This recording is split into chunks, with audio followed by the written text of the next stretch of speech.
Booth FM. The night comes alive with ground.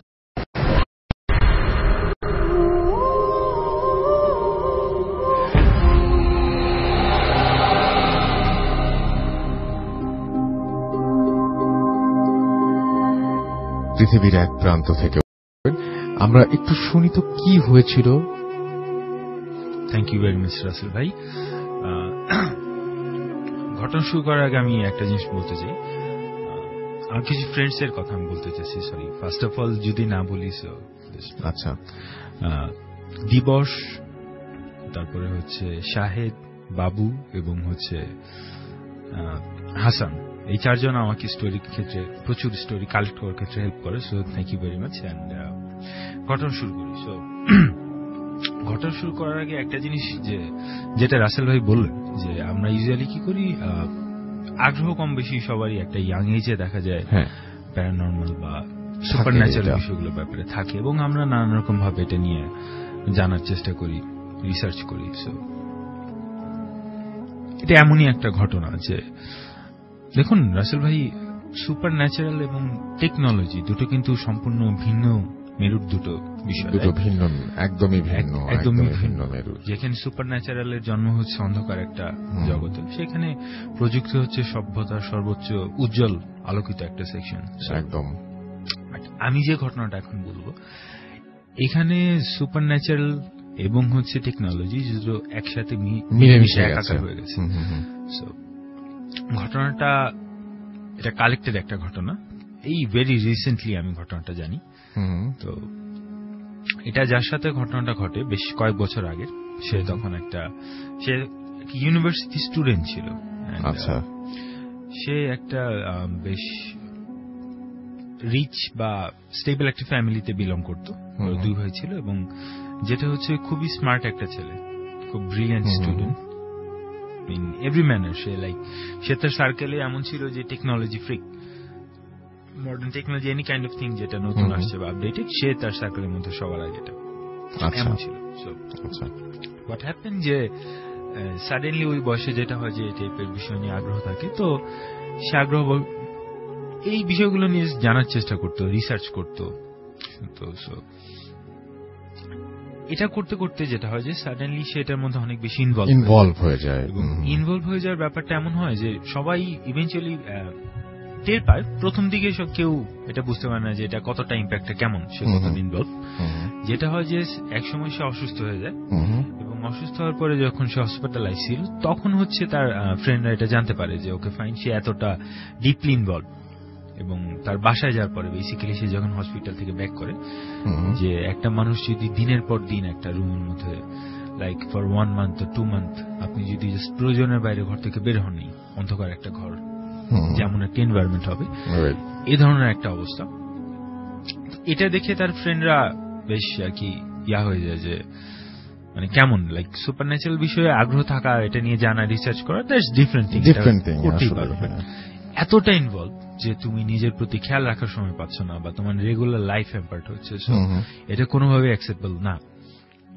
তার ফ্রেন্ডরা তার ফ্যামিলিতে ইনফর্ম করে, এবং সেই ছেলে যার সাথে ঘটনা, সে তখন একটা স্টুডিও অ্যাপার্টমেন্ট নিয়ে থাকতো, একটা বাইরে একটা রুম, তার মাঝখানে একটা ছোট করিডোর, দেন ভেতরে তার বেডরুমটা ছিল, এরকম একটা সেটআপ। এবং ফার্স্ট যে রুমটা, ওই রুমের সাথে হচ্ছে অ্যাটাচ টয়লেট। এই ছিল তার বাসার ডিজাইনটা।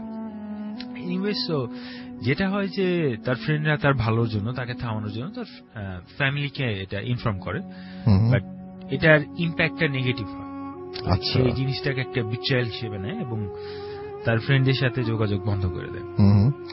এর পরবর্তীতে যে ঘটনাগুলো ঘটে, বেশ লং টাইম পর্যন্ত এটা কেউ জানতো না, তার ফ্যামিলি বা খুব ক্লোজ লোকজন ছাড়া। পরবর্তীতে এটা ভেরি রিসেন্টলি, আমি লাস্ট টাইম যখন কিছুদিন আগে আসি আপনার এখানে, তো তার পরবর্তীতে সে এটা নিজে থেকে আগ্রহ দেখিয়ে আমার সাথে যোগাযোগ করে, এবং এই ঘটনাটা শেয়ার করে, এবং আমাকে বলে যে ইফ ইউ ওয়ান্ট আপনি এটা শেয়ার করবেন। বাট স্পেসিফিক আমি আপনাকে বলছিলাম রাসেল ভাই, যে তার এই রিসার্চের অনেক ইনফরমেশন বা এই ঘটনার অনেক কিছু সে আমাকে স্পেসিফিক ভাবে মানা করে দিয়েছে, এগুলো তুমি কোনোভাবে শেয়ার করবে না। আচ্ছা, সেটা শেয়ার করা যাবে না। সো আমি এই জায়গাগুলো বাদ রাখছি, যে বেসিক ঘটনাটা যতটুকু শেয়ার করা আমি এটা বলছি। ঘটনার শুরুটা বেসিক্যালি এভাবেই হয় তার আগ্রহের জায়গা থেকে, তার রিসার্চ থেকে। তো আপনি জানেন আসল ভাই যে আমরা যখন ওয়েব ব্রাউজ করি, ওয়েবের বেসিক 3টা স্তর থাকে, যে রেগুলার বা সারফেস ওয়েব, ডিপ ওয়েব এবং ডার্ক ওয়েব, সবচেয়ে ডিপেস্ট। এবং আমরা 73% আই গেস, আমার এটা ভুল হতে পারে, যে সারফেস ওয়েবে পাই, বাকি পুরো ব্যাপারটা থাকে ডিপ ওয়েব এবং ডার্ক ওয়েবে। তো সেই ছেলেটি যেটা করে, ও ডিপ ওয়েবে বা ডার্ক ওয়েবে ব্রাউজ করতে করতে এই সুপারন্যাচারাল বা ডিমোনোলজি, দিস কাইন্ড অফ থিং নিয়ে রিসার্চ করতে থাকে, এবং সে একটা ওয়েবসাইট খুঁজে পায়। ওয়েবসাইটটা যেটা ছিল সামথিং লাইক এ চার্চ, ওকে, একটা কাল্ট বা চার্চ টাইপের একটা ওয়েবসাইট সে খুঁজে পায়। তো প্রথম খুঁজে পাওয়ার পরে তার কাছে এটা বেশ ইন্টারেস্টিং লাগে যে এই ধরনের তো অনেক স্ক্যাম বা প্র্যাঙ্ক থাকে, মজা করার জন্য অনেকে অনেক ওয়েবসাইট করে, কাল্ট করে। তো সে এই টাইপের কিছু একটা দেখে। তো এই জিনিসটা একটু ডিফারেন্ট ছিল, খুব বেসিক একটা লেআউট ওয়েবসাইট এবং খুব বেশি ইনফরমেশন দেওয়া নেই। এটা আপনি যদি জানতে চান, তাকে যেটা করা হয়, তাকে একটা 3 পেজের ফর্ম দেওয়া হয়, অনলাইন ফর্ম, যেটা ফিল আপ করো টু বিকাম এ মেম্বার। একটা অথরাইজড মেম্বার হইতে হবে, দেন তুমি ওয়েবসাইটে ইনফোগুলো জানতে পারবে। আচ্ছা, মানে আমরা বলতে যাচ্ছি আসলে মানুষ কিভাবে পেঁচায়, আপনি দেখেন কিভাবে জড়িয়ে যায়। এবং ইউজুয়ালি ভাই, একটা আপনি যদি অনলাইন একটা কিছু রেজিস্ট্রেশন করেন, আপনার বেশি কিছু ইনফরমেশন যাবেই সেখানে। বাট সেখানে একটা মানুষ সম্পর্কে যতটুকু ইনফরমেশন জানা possible, each and every single detail এখানে দেওয়া ছিল, যে ফিল আপ করতে হবে। which is I personally found pretty stupid, যে আপনি একটা অনলাইনে আপনার এত ব্যক্তিগত ইনফরমেশন দিবেন না, সেখানে তার আইডেন্টিটি, তার অনেক কিছু বার্থ সার্টিফিকেট বা ইচ এন্ড এভরিথিং ডিটেইল যা কিছু একটা মানুষ সম্পর্কে জানা পসিবল, তার পোস্টাল কোড, এরিয়া কোড, সবকিছু এখানে দেওয়া হয়। রাইট। সেই ফর্মটা তারপরেও এটা তার আগ্রহের জায়গা থেকে, যেটা বলছিলাম, যে খুব বেশি ফ্যাসিনেটেড ছিল, সো সেটা ফিল আপ করে এবং ফিল আপ করে জমা দিয়ে দেয়। এরপরে ফানি থিং, প্রায় অনেকদিন পর্যন্ত কোনো রিপ্লাই নেই, এবং সে ওয়েবসাইটটা ডিপ ওয়েবে খুঁজে বের করার ট্রাই করে, বাট সে খুঁজে পায় না। আচ্ছা। এবং ও অলমোস্ট এটা ভুলে গেছিল যে এটা কি হচ্ছে বা সামথিং। যেটা হয় আই থিঙ্ক 3 মান্থস পরে, ইন বিটুইন সে অসুস্থ হয়ে যায় এবং তার ফ্রেন্ডরা তার ফ্যামিলিতে ইনফর্ম করে, সে হচ্ছে ফ্রেন্ডের সাথে একটা দূরত্ব তৈরি হয়। এরপরে 3 মাস পরে একটা মেইল আসে তার কাছে, একটা কোড দিয়ে, জাস্ট একটা কিছু নাম্বারস। তো সেই ওয়েবসাইটে লগ ইন করে এবং সেই কোডটা হচ্ছে তার আইডেন্টিফিকেশন নাম্বার ছিল লগ ইন করার জন্য। আচ্ছা, মানে অলরেডি এতক্ষণে উনি ঢুকে পড়েছেন এবং 3 মান্থসটা ছিল রাসেল ভাই, এটা খুবই ইম্পর্টেন্ট। আপনি ইন্টারেস্টিং খেয়াল করেন যে 3 মান্থস টাইমটা বেসিক্যালি ফর ভেরিফিকেশন। তার যে ইনফরমেশন গুলো নিছে সেই ওয়েবসাইট থেকে 3 মান্থস ভেরিফাই করা হয়েছে, দেন তাকে মেম্বারশিপ দেওয়া হয়েছে ইচ অ্যান্ড এভরিথিং চেক করার পরে। তো ভেরিফিকেশন দেওয়ার পরে সে লগ ইন করে এবং লগ ইন করার পরে সে ইন্টারেস্টিং কিছু ইনফরমেশন পায়। ইনফরমেশনটা কিরকম, আমি শুরুতে বলছি যেটা একটা চার্ট ছিল, তারা হচ্ছে স্যাটানিজম বা সামথিং লাইক দ্যাট, আমি স্পেসিফিক নেমটা বলছি না, আইডিয়া দিচ্ছি। এই টাইপের কোন একটা ফিলোসফি বা রিলিজন বা সেকেন্ড কামিং টাইপের কিছু একটা তারা প্র্যাকটিস করতো। আচ্ছা। এবং তারা যেটাকে basically devil worship. But interestingly তারা ডেভিলকে আমরা কি করি, ইভিল হিসাবে দেখি, রাইট? এটা এনি কাইন্ড অফ রিলিজিয়ন বা কালচারে devil is evil, ultimate evil. একদম। তাদের মতে devil is not the ultimate evil. আচ্ছা। হ্যাঁ, তাদের মধ্যে তারা ডেভিলের কিন্তু অনেক নাম আছে, অনেক।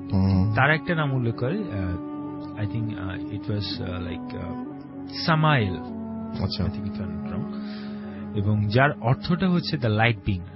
আচ্ছা, দ্য লাইট ব্রিঙ্গার। এবং তাদের থিওরিটা হচ্ছে অ্যাবাউট ডেভিল, যে ডেভিল বেসিক্যালি পাপকে ইমব্রেস করে না, সে যেটা করে যে সিনস গুলোকে পিউরিফাই করে। আচ্ছা, when you are sinner, আপনার সোল হচ্ছে সিন দ্বারা ফুলফিল, ডেভিল হচ্ছে তার লাইট দিয়ে বার্ন করে আপনার সোলটাকে পিউরিফাই করে।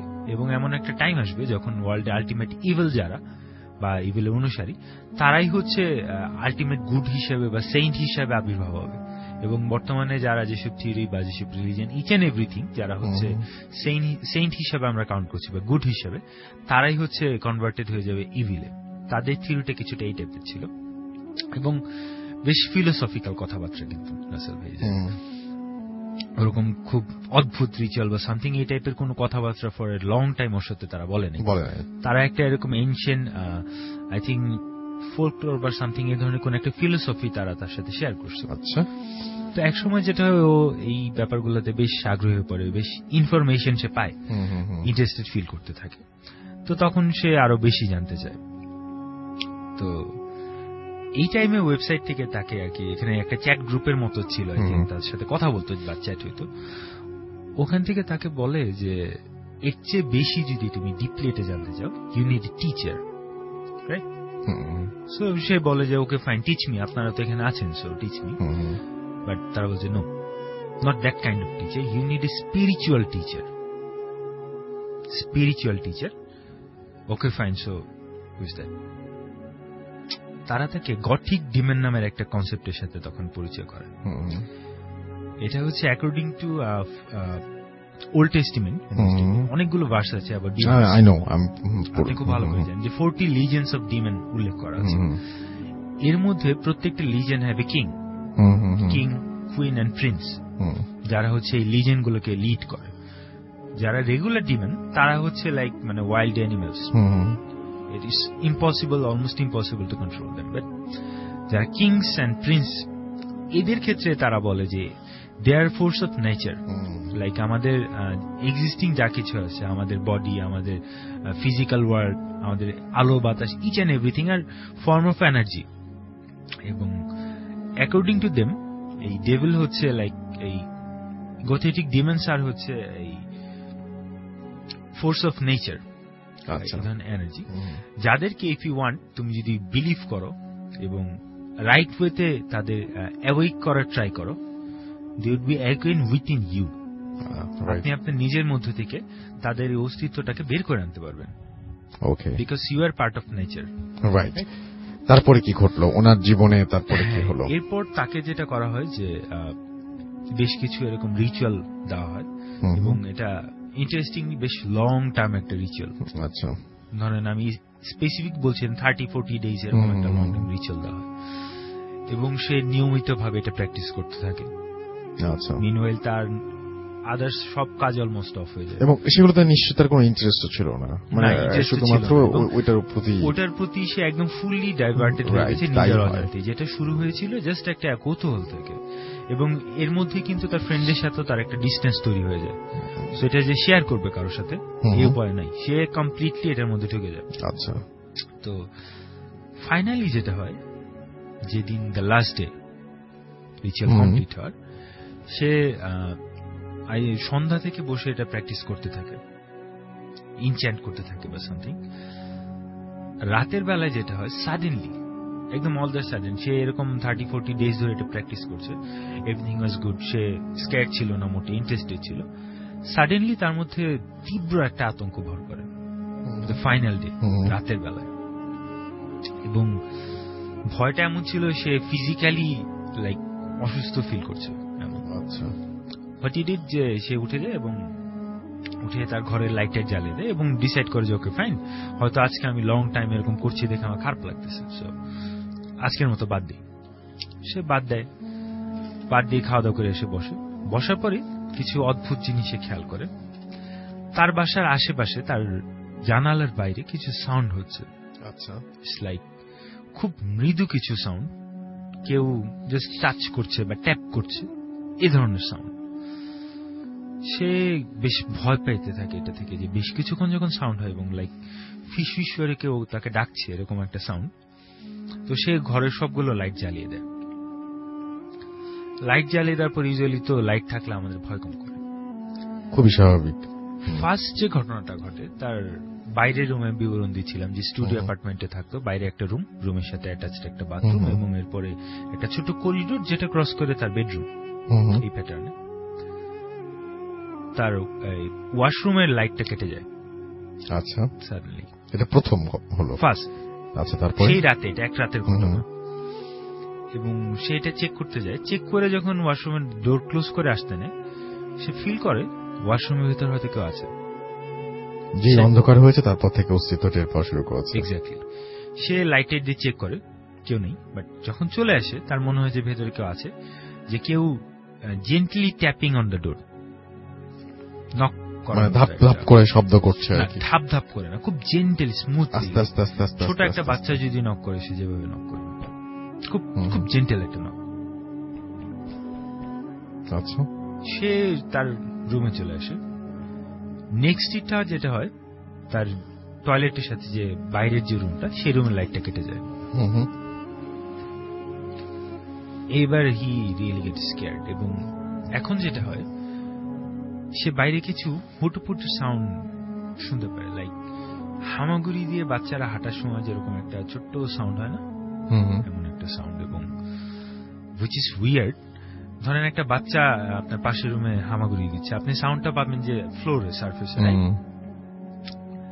সে সাউন্ডটা পেতে থাকে ছাদে। ছাদে বলতে তার উপরের ফ্লোরে না, তার সিলিং এ, লাইক যেখান থেকে ফ্যানটা ঝুলছে। আচ্ছা, একদম সিলিং এর মধ্যে, exactly like upside down. Right, আমি বুঝতে পেরেছি। ফ্লোরে না হেঁটে ছাদে হাঁটছে, এমন একটা সাউন্ড। আপসাইড ডাউন মানে মাথা নিচে পা ওপরে, মানে তার মানে হচ্ছে পাটা ছাদের সাথে লাগিয়ে কেউ হাঁটছে, ঘরের ছাদের সাথে হাঁটিয়ে। এটা বড় কেউ হাঁটছে এরকম না, ছোট কোনো বাচ্চা হাঁটলে থপ থপ থপ আস্তে আস্তে করে যেরকম সাউন্ড হবে, এরকম চার হাত পায়ের মতো, মানে যার সাথে আসলে গ্র্যাভিটি কোনো সম্পর্ক নাই, গ্র্যাভিটি কাজ করছে না, সে যে কোনো সময় দেয়ালে যেভাবে হাঁটলে মানুষ, বা দেয়ালে উঠতে উঠতে ছাদে উঠে গেছে, এরকম একটা ব্যাপার আর কি। Exactly exactly. এন্ড যেটা হয়, এই সাউন্ডটা তার টয়লেটের ওখান থেকে ঘুরে ঘুরে ঘুরে ঘুরে তার করিডোর এখান দিয়ে আসছে, ঘুরে ঘুরে। এই হাঁটার সাউন্ড এবং একই সাথে ছোট বাচ্চারা অনেক সন্তুষ্টমি করে হাসে, এই ধরনের সাউন্ড এবং ফিস ফিস করে তাকে ডাকার সাউন্ড, সেটা ফিল করতে থাকে। এরপর যেটা হয়, তার করিডোর লাইটটা অফ হয়ে যায়। করিডোর লাইটটা অফ হওয়ার পরে তার রুমের দরজা খোলা, তার বাইরে অন্ধকার। এই পর্যন্ত 3টা লাইট ছিল, 3টা লাইট কেটে গেছে, একটার পর একটা, একটার পর একটা। ওকে, এবং একই দিনে একই রাতে, এটা কয়েক ঘন্টার মধ্যে ঘটছে। এখন সে ফিল করতে পারে তার দরজার বাইরে ছাদের ওখানে কেউ একজন আছে। আচ্ছা, কোন একটা ছোট বাচ্চা এজি ফুটফুটি করছে বা হামাগুড়ি দিচ্ছে। That moment he was totally freaked out, এবং দিক শূন্য একটা অবস্থা। সে খুবই স্বাভাবিক। তখন তার যদি রুম থেকে বের হতে হয়, তার সে অন্ধকার করিডোর তারপরে অন্ধকার রুম পাস করে দেন বের হতে হবে। সো সে যেটা করে, যে সে তো টেকনোফ্রিক ছিল, সে ইউটিউবে আয়াতুল কুরসি প্লে করে, তার ভয়টা দূর করার জন্য। এবং এভাবে সে নানাভাবে এই রুমের মধ্যে মোমবাতি জ্বালিয়ে, তার কাছে এরকম মোমবাতি ছিল, সে তার যেটা ছিল, সে যেটা বলে, সে একটা রিচুয়াল করার জন্য তাকে একটা পেন্টাগ্রাম টাইপের কিছু একটা সিম্বল দেওয়া হয়। আপনি জানেন যে ইচ এন্ড এভরি ডিমন বা প্রিন্স তাদের নিজস্ব সিম্বল, সেই সিজেলটা নিয়ে হচ্ছে তার ইয়া করতে হয়। সেই সিজেলটা ছিঁড়ে ফেলে, পুড়ে ফেলে। এবার যেটা সিজেল পুড়ে ফেলার পরে সাউন্ড আরো বেড়ে যায় এবং তার রুমের লাইটটা ডিস্টার্ব করা শুরু করে। আচ্ছা, এটাও কেটে যাবে। তীব্র আতঙ্কে সে টাইম পাস করতে থাকে। যেটা হয় যে রাত শেষের দিকে সকাল হয়ে যায়, ফজরের আজান দেয় এবং দিনের আলো ফুটতে থাকে। জাস্ট সে কোনোভাবে কিছুক্ষণ ওয়েট করে। সকাল হতে হতে লাইটটা খুবই খারাপ অবস্থা, লাইটটা কাটবে এমন একটা কন্ডিশন। জাস্ট কিছুটা আলো হওয়ার সাথে সাথে সে যেটা করে, দৌড়ে রুম থেকে বেরিয়ে যায়। আচ্ছা, এবং সবচেয়ে ভালো বুদ্ধি এটা সবচেয়ে ভালো বুদ্ধি। দেন সে বের হয়ে যাওয়ার পরে তার ফ্রেন্ডের সাথে দেখা করে আর কি, প্রতিবেশীদের ওখানে যায় বা নিচে বেরিয়ে ফ্রেন্ডের সাথে, এবং সে দুপুরবেলায় ঘরে ফিরে আসে। সে মনে করে ওকে ফাইন, আমি হয়তো অনেক টাইম এটা দেওয়ার ফলে আমি হ্যালোসিনেট করছিলাম। সে ঘরে আসার পরে যেটা দেখে, তার সিলিং এ ছোট বাচ্চাদের হাত পায়ের ছাপ। আচ্ছা, হোয়াইট কালার সিলিং ছাদে। এটা দেখার পরে সে যেটা করে, সে তাৎক্ষণিকভাবে ওখান থেকে তার জিনিসপত্র সে চলে যায়। এরপর থেকে সেগুলো কোনো কিছু প্র্যাকটিস করেনি। এই ইভেন্টটার সিনের এই জিনিসটা তাকে ফলো করতে থাকে। তার পরবর্তীতে ইম্প্যাক্ট আমি ডিটেল বলবো না রাসেল ভাই, জাস্ট ইম্প্যাক্টে যেটা হয়, তার পড়াশোনা ওই জায়গায় বন্ধ হয়ে যায়, সে কন্টিনিউ করতে পারে। তার একই সাথে রিলিজিয়াসলি ট্রিটমেন্ট চলতে থাকে এবং একই সাথে হচ্ছে সাইকোলজিক্যালি ট্রিটমেন্ট চলতে থাকে। মানে ডাক্তারের কাছেও গেছেন এবং হুজুরদের কাছেও গেছেন। প্রায় 1.5-2 বছরের মতো ট্রিটমেন্ট করার পরে সে একটা স্টেবল কন্ডিশনে আসে, এবং এখন তার সাথে এটা হয় না ফর এ লং টাইম। এই ধরনের এখন he is good, he is stable, এবং সে এখন বেশ ভালো আছে, সে বেশ স্বাভাবিক একটা অবস্থা আছে, তার এখন এই প্রবলেমগুলো হচ্ছে না। বাট তার মধ্যে আমি যেটা খেয়াল করেছি, এই আতঙ্কটা এখনো তার মধ্যে কাজ করছে। প্রায় 1.5 থেকে 2 বছর আছে, ইটস এ লং টাইম। আপনার যদি কন্টিনিউয়াসলি বন্ধু বান্ধব থেকেও দূরে ছিল, সবার থেকে দূরে ছিল এই টাইমটা, এবং তার কাছে এটা একটা একই সাথে লজ্জা এবং ভয়ের বিষয়, সেটা কারোর সাথে শেয়ার করতে পারেনি। এন্ড এই ঘটনাটা যেটা সিগনিফিকেন্স, যে রাসেল ভাই আমরা সবাই এইগুলো নিয়ে আগ্রহ থাকে, আমরা বিশ্বাস করি, অবিশ্বাস করি, ট্রাই করতে যাওয়া, এটা আমি বলবো যে আমাদের অনেকে ইয়াং এজে এটা সবারই, টু বি অনেস্ট আমার নিজেরও ছিল, আমি সেটাই বললাম যে অনেকেরই আগ্রহ থাকে। এবং আমরা যদি ভাই এটাও বলি যে no such thing as demons, okay, ghost, এগুলো ডাজন্ট এক্সিস্ট, তারপরও কি একটা জিনিস যে এই রিচুয়াল গুলো ইজ লাইক মেডিটেশন প্র্যাকটিস, এবং আপনি যখন ফর এ লং টাইমে প্র্যাকটিস করবেন, আপনি সাবকনশিয়াসলি যদি এটা একবার বিলিভ করে ফেলেন, সাবকনশিয়াসলি বিলিভ করলে আসলেই প্রবলেম, এটা হতে বাধ্য। ইফ নাথিং সুপারন্যাচারাল এক্সিস্ট, তারপরও আপনি এটা দ্বারা সাফারার হবেন, এবং যদি এমন কিছু এক্সিস্ট করে, এটা তো বলার মতো নেই। এই ছিল ঘটনাটা, আশা করি সবার ভালো লেগেছে। Thank you so much. আমি দেখতে পাচ্ছি যে অনেকেই আমাদের এখানে পতাকা মানে ফ্ল্যাগ দিয়ে প্রোফাইল পিকচার চেঞ্জ করে ফেলেছেন, আমি সেইগুলোই পড়ি। রেডিও ফুর্তির পেজে দেখতে পাচ্ছি ছোট সাহেব লিখেছেন যে ভাইয়া আমি মাসুম জামালপুর থেকে শুনছি, অনেক ভালো লাগলো। নিলয় ফুয়াদ আমাদের এসে প্রতিদিন ভূত এফএম শোনার জন্য রাত 12টা পর্যন্ত জেগে থাকি, এবং তার এই মেসেজটা তিনি পড়ে শোনাতে বলেছেন। এসবি বাইজিদ বাবু আমাদের লিখেছেন হ্যালো, আই এম ব্যাক ভূত এফএম, এবং তিনিও প্রোফাইল পিকচার চেঞ্জ করেছেন। প্রোফাইল পিকচার চেঞ্জ করেছেন, সেই মেসেজগুলো একটু আজকে আগে পড়ার চেষ্টা করছি। শেষ বিকেলের সূর্য লিখেছেন হাই। এছাড়াও আমি দেখতে পাচ্ছি আরো অনেকেই আমার সঙ্গে এই মুহূর্তে আছেন, যেমন ভূত এফএম হরর ক্লাবে রয়েছেন এমডি মেহরাব হুসাইন, তিনি প্রোফাইল পিকচার অলরেডি চেঞ্জ করে ফেলেছেন। এমডি ইয়াসিন হুসাইন, তিনিও প্রোফাইল পিকচার চেঞ্জ করে ফেলেছেন। প্রোফাইল পিকচার চেঞ্জ করেছেন এমডি ইয়াসিন হোসেনের নাম বলেছি, তাকে দুবার দেখা যাচ্ছে এখানে কোনো একটা কারণে। তো যারা যারা জানেন না ব্যাপারটা, তাদেরকে এই ফাঁকে একটু বলে দেই যে আমরা ডিসেম্বর মাস উপলক্ষে রেডিও ফুর্তির সব আসছে, এবং আমরা সবাই আমাদের পার্সোনাল পেজটা চেঞ্জ করে ফেলেছি, এবং আমাদের পার্সোনাল পেজে যে প্রোফাইল পিকচার সেটা চেঞ্জ করেছি, এবং সেই প্রোফাইল পিকচার আপনি চাইলেই এখনই দেখতে পারেন। আপনি চলে যান www.facebook.com/radiofurti অথবা www.facebook.com/bhutfm.russell, এই দুটো অ্যাড্রেসে, যে কোনো অ্যাড্রেসে, এবং সেখানে গিয়ে প্রোফাইল পিকচারটা, আমাদের প্রোফাইল পিকচারটা ক্লিক করে আপনি আপনার প্রোফাইল পিকচার বানিয়ে ফেলুন। আমি চলে যাব একটা ছোট্ট বিরতির আগে দেখি যে আর কিছু আছে কিনা, এবং আমার কাছে মনে হয় যে বিরতির পরে ফিরে এসে আপনাদের আরো দারুণ দারুণ সব ঘটনা উপহার দিব। হ্যাঁ, দেখতে পাচ্ছি এখানে আরো অনেকেই আছেন যারা পতাকা দিয়ে প্রোফাইল পিকচার চেঞ্জ করেছেন। থ্যাংক ইউ ভেরি মাচ আমার সঙ্গে থাকার জন্য। একটা ছোট্ট বিরতির পরে আবারও ফিরে আসছি, সেই পর্যন্ত আমার সঙ্গেই থাকুন। স্টে টিউন টু রেডিও ফুর্তি 80 FM and do Furti. Bhoot FM. The night comes alive with Grameenphone.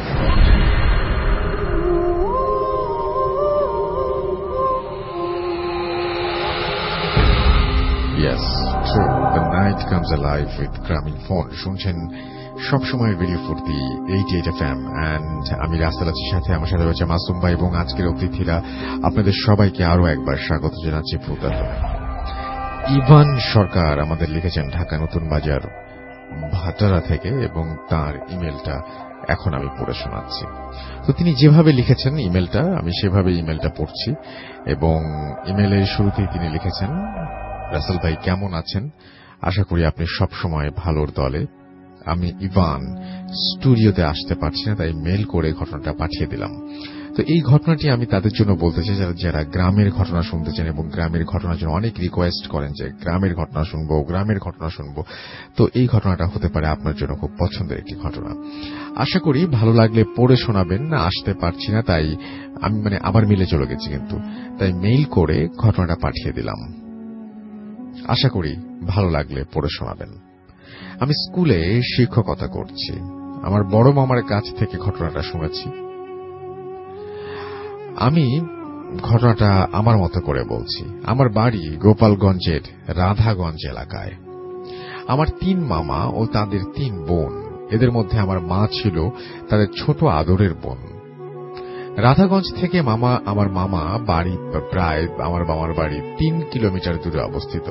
মামার বাড়িটি ছিল একটি বিল এলাকাতে। বর্ষার সময় চারিদিকে পানিতে ভরে যেত। আশেপাশে অনেক মানুষ, অনেক দূরে দূরে বাড়ি ছিল। এখন চারপাশে অনেক বাড়ি উঠেছে। শুধু মামার ঘরের পাশে 2টি ঘর ছিল। মাঝে মাঝে ডাকাতের ভয়ে বাড়ির লোকজন সবাই এক ঘরে জড়ো হয়ে থাকত। যা হোক, একদিন বড় মামা সপ্তাহের বাজার করতে গিয়ে রাধাগঞ্জ বাজারের দিকে নৌকায় করে রওনা দিলেন এবং আমার মা তখন অনেক ছোট ছিলেন। বড় মামার সঙ্গে মা যাবার জন্য কান্নাকাটি করতে লাগলেন। মামা শেষমেশ মাকে নিয়ে নৌকায় করে বাজারে রওনা দিলেন। মামার বাড়ি থেকে রাধাগঞ্জ বাজারে যেতে হলে একটা খালের ওপর দিয়ে যেতে হয়। খালের সাথে মেঠো পথের রাস্তা দিয়ে যেতে সময় লাগত, আর চারিদিক ফাঁকা। যাই হোক, বড় মামা যখন বাজার করে নৌকায় করে আমার মাকে নিয়ে বাড়ি ফিরছিলেন, ঠিক বাজার থেকেই একটু এগোতেই খালের সাথে একটা পুরাতন কালী দিঘি। সন্ধ্যা, তখন হালকা হালকা আলো ছিল। মামা যখন নৌকায় করে দিঘির কাছে যাবার সময় মামার চোখে পড়ল দিঘির পাড়ে একটা তাল গাছের উপরে সাদা কাপড় পরা একটি মেয়ে বসে আছে। তার চেহারা ছিল উজ্জ্বল বর্ণের। মামা দেখলেন গাছের ওপর থেকে মেয়েটি খুব জোরে জোরে বিকট শব্দ করে হাসছে আর চারিদিকে তাকিয়ে আছে এবং তার দিকেই তাকিয়ে আছে এবং মাথা নাড়াচ্ছে। মেয়েটির চুলগুলো গাছের চেয়েও ওপরে, ঠিক খালের পানি পর্যন্ত অনেক লম্বা। মামা এসব দেখে সাহস বাড়ানোর জন্য জোরে জোরে গান গাইতে লাগলেন এবং মায়ের সঙ্গে কথা বলছিলেন। মা অনেক ছোট, তাই তিনি কিছুই বুঝতে পারছিলেন না। মামা প্রচন্ড ভয়ে ঘামছিলেন। তখন মামা নৌকার বৈঠা সজোরে আঘাত করলেন এবং বাইতে শুরু করলেন। গাছের ওপর থেকে মেয়েটি বিকট শব্দ করে বলেছিল, কোথায় যাবি? তার সাথে আবার দেখা হবে। কোনো মতে মামা বাড়ি ফিরে সবাইকে সবকিছু খুলে বলল এবং ঠিক পরের দিন আমার 3 মামা নৌকায় করে সেই বাজারে ধানের কলে ধান ভাঙাতে যাচ্ছিলেন এবং ঠিক ধান বোঝাই করে আবার রওনাও দিলেন। সারাদিন বসে কাজ শেষে ঠিক গতকালের মতো সন্ধ্যা নামল এবং বড় মামা মনে মনে ভাবতে লাগলেন যে আজকে কেন ভয় লাগবে বা কেন ভয় লাগবে না, কারণ সাথে মামার 2 ফ্রেন্ড আছে, কোনো ভয় লাগবে না তাই ভেবেছিলেন। এবং তিনি বললেন যে কারণ সাথে মামার 2 ফ্রেন্ড, 2 ভাই ছিল। বড় মামা ছোট মামাকে হ্যারিকেন ধরাতে বললেন। মামা চিন্তা করলেন যে আগুন থাকলে হয়তো ভূত বা খারাপ কিছু আসতে পারবে না। বড় মামা বৈঠা বাইতে শুরু করলেন। ছোট মামা নৌকার অন্য কোথাও মাথায় বসে পানিতে পা ডোবাচ্ছেন, হাত ডোবাচ্ছেন। মাঝে মাঝে মামা নৌকায় মাঝে মাঝে যে পানি থাকে তার একটি পাত্র দিয়ে নৌকার বাইরে ফেলছিলেন তিনি। আকাশে হালকা চাঁদের আলোতে মনে হচ্ছিল রাতের তীব্র অন্ধকার থেকে কেউ যেন আলো নিয়ে মানুষগুলোকে খুঁজছিল। ঠিক তখনই দিঘির কাছ থেকে যখন যাচ্ছিল দিঘির পাশ দিয়ে হঠাৎ করে হ্যারিকেনের আলোটা নিভে গেল। এবং তখন কোনো বাতাস ছিল না। মামা খুব ভয় পেতে শুরু করেন। তাই ভাইদের বলাতে তারা বলল, ধুর, এসব কিছু না, তুমি শুধু শুধু ভয় পাচ্ছ। আর তখনই ঘটল আসল ঘটনা। ছোট মামা হঠাৎ করে নৌকা থেকে পানিতে পড়ে গেলেন। কে যেন তাকে ধাক্কা মেরে পানিতে ফেলে দিয়েছে। ছোট মামা চিৎকার করে বলতে লাগলেন, ভাই আমাকে বাঁচা, কে আমার হাত টেনে নিয়ে যাচ্ছে। বড় মামা, মেজ মামা তাড়াতাড়ি করে নৌকা থেকে লাফিয়ে পানিতে নেমে ছোট মামাকে অনেক কষ্টে নৌকায় ওঠালেন এবং নৌকায় ওঠানোর পরে যেটা হলো সেটা হচ্ছে যে মামা খুব ভয় পেতে শুরু করলো। তার ভাইদের বলাতে তারা বলল, দূর এসব কিছু না, তুমি শুধু শুধু ভয় পাচ্ছ, এইগুলো পড়েছি আমি। এবং তাকে যখন মানে চিন্তা করা হলো যে তাকে একটা ট্রিটমেন্ট দেওয়া হবে, মামা চিৎকার করে বলতে লাগলো যে ভাই আমাকে বাঁচা, কেন আমার হাত টেনে নিয়ে যাচ্ছে। বড় মামা মেজো মামা তাড়াতাড়ি নৌকায়, আচ্ছা এই জিনিসগুলো আমি পড়েছি, এই জিনিসগুলো